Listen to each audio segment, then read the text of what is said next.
রুমাল দিয়ে 1000 মানুষকে হত্যা করা হয়েছে। কিভাবে সম্ভব? কিভাবে প্রতিনিয়ত যেন মানুষগুলো নিখোঁজ হয়ে যেত, পথিকরা নিখোঁজ হতো, তাদেরকে আর খুঁজে পাওয়া যেত না। একের পর এক হত্যাকাণ্ডে শিকার হতেন তারা, হারিয়ে যেতেও তাদের মূল্যবান সামগ্রী। কি এক রহস্যময় অবস্থা! কোথায় যাচ্ছে এত সব প্রাণ? কিভাবে তাদেরকে হত্যা করা হচ্ছে? এই রহস্য উদ্ঘাটনের চেষ্টা কারা করেছিল? গিনেস বুক অফ রেকর্ডের তথ্য বলছে প্রায় 20 লক্ষ মানুষ নিখোঁজ হয়েছে, তাদের কোনো খোঁজই পাওয়া যায়নি। ভারতবর্ষে 1700 থেকে 1800 শতকের এই ঘটনাগুলো ঘটে। নাবিকরা যখন বাণিজ্যের উদ্দেশ্যে বিভিন্ন গন্তব্যে যেতেন, তখনই তাদেরকে এক ধরনের কৌশলে আক্রমণ করা হতো। শেয়ালের ডাক অথবা ভয়ঙ্কর কোনো সংকেত দিয়ে হামলা চালিয়ে তাদেরকে হত্যা করা হতো, কেড়ে নেওয়া হতো মূল্যবান সামগ্রী। কারা করত?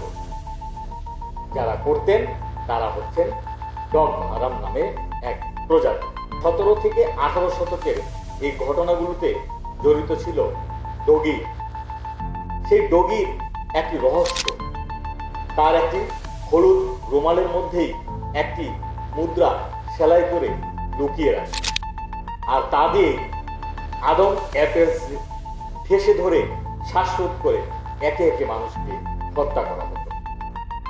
ইস্ট ইন্ডিয়া কোম্পানির টনক নড়ে, একে একে এত মানুষ কোথায় যাচ্ছে? তদন্তে নামেন অফিসার জেমস প্যাটন।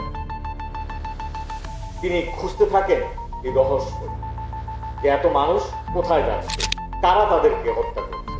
এই ডগি বাহিনীকে খুঁজে বের করার জন্যই চলে একের পর এক তৎপরতা।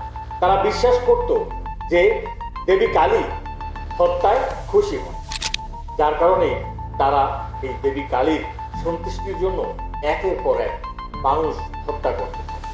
এই রহস্য উন্মোচন করতে কাজ করে যান জেমস প্যাটন। এক সময় ঠিক ডগিকে চিহ্নিত করেন 75 বছর বয়সে। 75 বছর বয়সে ডগিকে চিহ্নিত করার পর তাকে হত্যা করা হয় ফাঁসির কাস্টে ঝুলিয়ে। তবে প্রশ্ন থেকে যায়, এই যে এত সব মানুষকে হত্যা করা হয়েছে, স্বর্ণ রূপা সহ বিভিন্ন মূল্যবান সামগ্রী কেড়ে নেওয়া হয়েছে, সেগুলো আসলে এখন কোথায় আছে?